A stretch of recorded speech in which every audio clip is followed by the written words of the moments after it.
आर्य मांगेगा चरण से माफी। जी हाँ दोस्तों, सीरियल तुम से तुम तक के आने वाले धमाकेदार एपिसोड में जब गायत्री देवी आर्यवर्धन से बोलेंगी कि ठीक है, अगर तेरी यही जिद है कि चरण इस घर से चला जाए अनाथ आश्रम, तो मेरी भी अब एक जिद है कि अगर चरण इस घर से जाएगा तो मैं अभी से अन्न जल का त्याग करती हूँ। मैं खाने का एक दाना भी अपने मुंह में नहीं डालूंगी और ना ही पानी की एक बूंद। मैं ऐसे ही निर्जला व्रत रखूंगी जब तक तू अपना जिद नहीं छोड़ देता कि चरण को अनाथ आश्रम जाना चाहिए, या फिर चरण जब तक इस घर में सेफ नहीं होता है तब तक मैं अन्न जल का त्याग करती हूँ। और गायत्री देवी की बातें सुनकर आर्यवर्धन चौंक जाएगा और अनु, हर्ष सभी लोग गायत्री देवी को समझाने लगेंगे कि ये सही फैसला नहीं है, इससे आपकी तबीयत और ज्यादा खराब हो सकती है। आपको टाइम पर दवा लेना है और दवा लेने के लिए आपको खाना भी खाना पड़ेगा और पानी भी पीना पड़ेगा।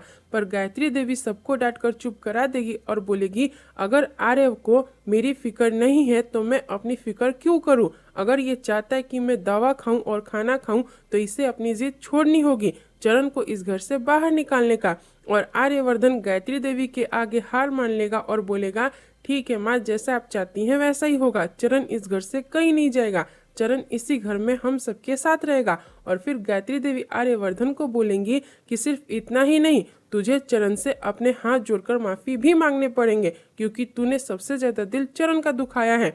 और आर्यवर्धन गायत्री देवी की बात मानकर चरण के सामने जाएगा और चरण के सामने हाथ जोड़कर माफी मांगते हुए बोलेगा, तुम मुझे हो सके तो माफ कर देना, मैं अपने किए पर बहुत ही ज्यादा शर्मिंदा हूँ। और आर्यवर्धन चरण से माफी मांगकर अपने कमरे में चला जाएगा। और क्या गायत्री देवी ने आर्यवर्धन को चरण से माफी मंगवाकर सही किया? आप हमें कमेंट में जरूर बताएं और इस वीडियो को लाइक, शेयर और हमारे चैनल को सब्सक्राइब करें।